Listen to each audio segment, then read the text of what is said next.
Welcome to my journey to Black Clover, जहाँ पे मैंने एक और आर्क ख़त्म कर दी जो एक छोटी सी आर्क थी, पर मैंने इसे कंप्लीट कर लिया जो है द डंजन एक्सप्लोरेशन आर्क। और सच में ये आर्क में मुझे मज़ा आया, बहुत मज़ा आया। और अगर तुमने मेरी ब्लैक क्लोवर की छोटी सी रिव्यू नहीं देखी है तो उस पर बात वो देख सकते हो तुम लोग। उसमें मैंने पॉजिटिव नेगेटिव सभी बोलने की कोशिश की है। और बात करते हैं इस आर्क के बारे में। इस आर्क में बहुत कुछ हुआ, ज़्यादा एपिसोड्स तो नहीं थे इस आर्क में, बट मज़ा बहुत आया, फाइट्स बहुत सारी देखने को मिली। तो बात करते हैं कुछ तो इसके बारे में। तो हमारे ब्लैक बुल्स मतलब हमारी आस्था की क्रू को मिली है एक छोटी सी मिशन, जहाँ पे उन्हें जाना था एक डंजन में। वहाँ पे एक ट्रेजर था, वहाँ पे उन ट्रेजर को लेने जाना था। और साथ ही और सबसे बड़ी बात है कि विजार्ड किंग उसने खुद आस्था को बोला है कि तुम्हें जाना पड़ेगा। वो उनके कैप्टन ने बोला था, मतलब ब्लैक बुल्स के कैप्टन ने बोला था। इससे आस्था हो गया बहुत ज़्यादा खुश। पर उसे क्या पता कि यूनो भी उस तरफ जा रहे हैं। हाँ, गोल्डन डॉन जिसमें यूनो भी है उसे भी चूज़ किया गया है, मतलब उनकी टीम को भी चूज़ किया गया था कि जाओ तुम लोग भी। और वो दोनों जा रहे थे ट्रेजर लेने। अब ये दोनों मिल तो जाते हैं और राइवलरी थोड़ी तो चल तो रही है इनमें से। जहाँ पे अपना जो चश्मिश मतलब क्लॉज जो यूनो का सेनपाई है, वो तो तुम्हें पता ही है, वो एक नोबल है। उसे ये सब मतलब पीजेंस, जैसे यूनो और हमारे जो आस्था है, ये दोनों तो पीजेंस थे। तो इनको बिल्कुल भी बोला कि तुम्हारी औकात क्या है, तुम लोग किसी काम के नहीं हो।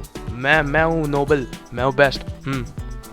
तो तुम्हें अपने आस्था का तो पता है, वो तो आस्था है। पर उसके साथ हमें एक नए करेक्टर, मतलब नया करेक्टर नहीं, ब्लैक बुल से एक और करेक्टर के बारे में थोड़ा और पता चला, जो मुझे सबसे बेस्ट लगता है कि ये लोग हर एक करेक्टर को 1 by 1 उनके बारे में हमें और बताए जा रहे हैं। यहाँ पे हमें उस करेक्टर लक, एक करेक्टर जो हमेशा हंसता खेलता रहता है और हमेशा सबके साथ लड़ाई करने का सोचता है, उसके बारे में भी हमें थोड़ा सा पता चला। उसकी थोड़ी बैक स्टोरी हमें पता चली कि कैसे वो अपनी मदर को सेटिस्फाई करना चाहता है। उसकी मदर हमेशा चाहती थी कि तुम हमेशा जीतो और हमेशा स्ट्रांग बने रहो, वो वही चाहता है और वो वही करता है।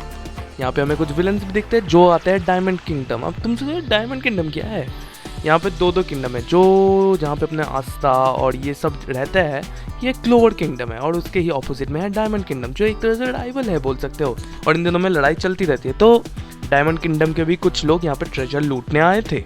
और दो लोग आए थे, दो मेन थे आई थिंक। एक का नाम मैं भूल जाऊँ, एक का नाम मार्स था मुझे याद है। और मार्स वाला पे हम लोग अच्छे से बात करेंगे। एक और तो है जो स्मोक्स के साथ करता है, तो ये पहले अपने लक के साथ लड़ता है और अच्छा खासा डोमिनेट भी करता है। पर अपना जो आस्था है और नोएल, वो दोनों आते हैं, वो दोनों आके उस लक की मदद भी करते हैं। और काइंड वो लोग बहुत अच्छी फाइट देते हैं और स्ट्रेटजी के साथ वो लोग उस स्मोक वाले बंदे को हरा देते हैं। उसका नाम मैं भूल चुका हूँ, आई एम वेरी सॉरी। यहाँ पे अपना जो नेक्स्ट सीन आता है, जहाँ पे गोल्डन डॉन मतलब अपनी यूनो की जो क्रू है, ये लोग लड़ते हैं अपने मार्स के साथ, जो बहुत ज़्यादा डार्क है। क्योंकि यहाँ पे मार्स की भी हमें थोड़ी सी बैक स्टोरी बोली जाती है। यहाँ पे मार्स की बैक स्टोरी कुछ ऐसे है कि यहाँ पे कुछ लोगों को खट्टा किया जाता है, कुछ बहुत ही पावरफुल मैजिकल यूजर्स को खट्टा किया जाता है, मतलब छोटे छोटे बच्चों को, जिनमें बहुत ही अविश्वसनीय मैं हिंदी में अच्छा नहीं हूँ, लेट्स गेट गोइंग। तो बहुत ही ज़्यादा पावरफुल मैजिशियंस जो बहुत ही यंग एज में बहुत ही पावरफुल होते हैं, इन लोगों को एक साथ रखा जाता है और इन दोनों को बोला जाता है जाओ बैटल रॉयल खेलो, पबजी खेलो, जाओ। नहीं, रियल लाइफ पबजी की बात चल रही है यहाँ पे। मतलब यहाँ पे जितने भी लोग हैं उन सबको मारना पड़ेगा। जो अकेला बंदा जिएगा, जो अकेला बंदा सर्वाइव करेगा, उसे दिया जाएगा बहुत ज़्यादा पावर, जो बन जाएगा बहुत ज़्यादा पावरफुल। वो हमने मार्स को दिखता भी, क्योंकि वो बहुत ज़्यादा ओवर पावर्ड है, वो डायमंड की शक्तियों को पोजेस करता है। और साथ ही साथ हमें बाद में रिवील भी किया जाता है कि हमें थोड़ा और सेटअप के बारे में पता चलता है कि अपनी जो ये ब्लैक क्लोवर की जो ये यूनिवर्स है, इसमें 4 एलिमेंट्स होते हैं। वो है फायर, वाटर, विंड और I think fire, water, wind और क्या थी, अर्थ। यस, अर्थ, मुझे याद आ गया।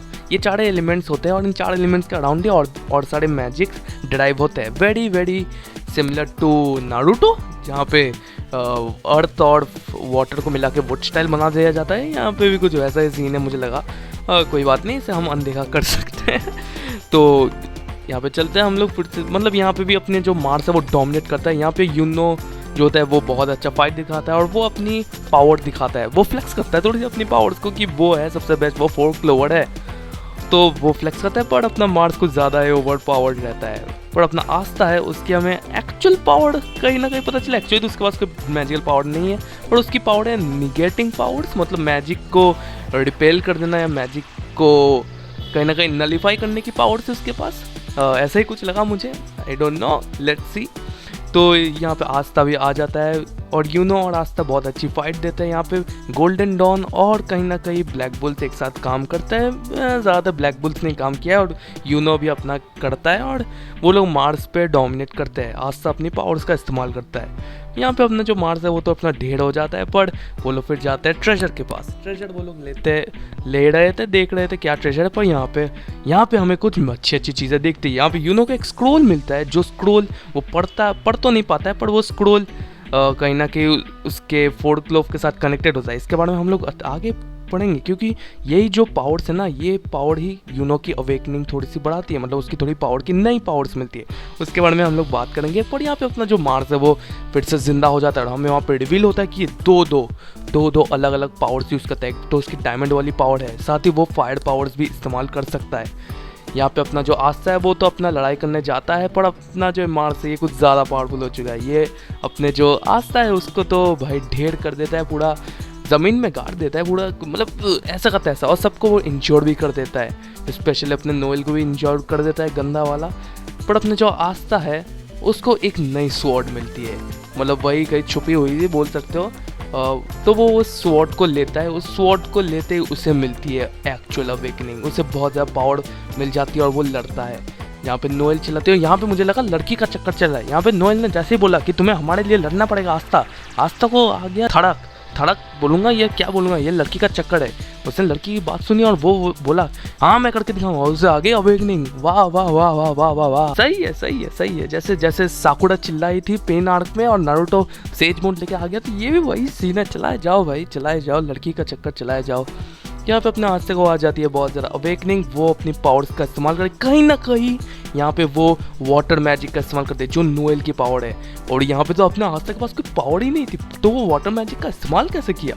यही आई थिंक नई अवेकनिंग है आस्था की। यहाँ पे आस्था के जो बुक है उसका मैं नाम कभी प्रोनाउंस नहीं कर पाऊँगा, उसमें नया मैजिक उसमें आ जाता है। मतलब वो जो नई स्वॉर्ड है वो आस्था की नई वेपन बन जाती है और नई पावर्स भी उसमें ऐड होती है। मतलब कहीं ना कहीं हमें ये फ्यूचर में हम देखेंगे इसकी और क्या पावर्स है। पर यहाँ पे मैंने देखा कि दूसरों की मैजिक का इस्तेमाल कर सकता है, जो बहुत ही ब्रोकन मुझे लगी।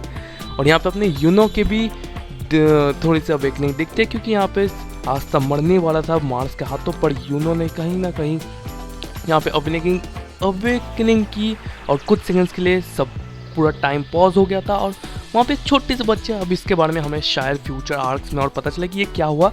वो छोटी सी लड़की आई थिंक वो फोर्थ क्लोवर के साथ कहीं ना कहीं कनेक्टेड है, और उस जो भी अपना चाहता था अपना जो यूनो वो हो गया, उसने तोड़ ताड़ के कर दिया मार्स को ख़त्म।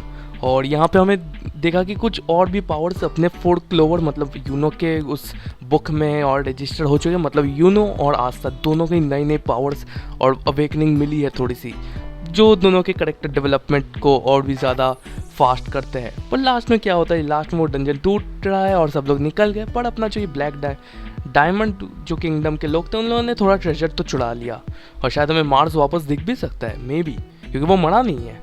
तो इस तरह मैंने यहाँ पे देख लिया, ख़त्म कर दिया, तुम्हें समझा दिया डंजन एक्सप्लोरेशन आर्क के बारे में, जहाँ पे मुझे मज़ा आया। फाइट्स अच्छी लगी, मार्स के करेक्टर के बारे में अच्छा लगा, और मैंने देखा कि पेसिंग हमेशा की तरह इनकी बहुत अच्छी है और करेक्टर डेवलपमेंट भी मुझे थोड़ी सी दिखी। शायद हमें कुछ और कैरेक्टर्स के बारे में पता चला, कुछ बैक स्टोरीज़ के बारे में पता चला जो आगे की स्टोरीज़ को बहुत ज़्यादा इम्पैक्ट करने वाली है। तो ओवरऑल मुझे आर्क बहुत अच्छी लगी। और नेक्स्ट आर्क है रॉयल कैपिटल असॉल्ट आर्क, जहाँ पे भी कुछ गिने चुने एपिसोड्स है वो भी मैं कंप्लीट करके जल्दी वीडियो डालने वाला हूँ। एंड ऑल्सो क्लॉज जो उन्हें बहुत ज़्यादा हेट करता था और पीजेंट्स को बहुत ज़्यादा हेट करता था, वो उन्हें फाइनली एक्नॉलेज भी करता है। That's great. तो अपनी जर्नी कंटिन्यू चलनी चाहिए। मिलते हैं अगली वीडियो में, तब तक के लिए गुड बाय।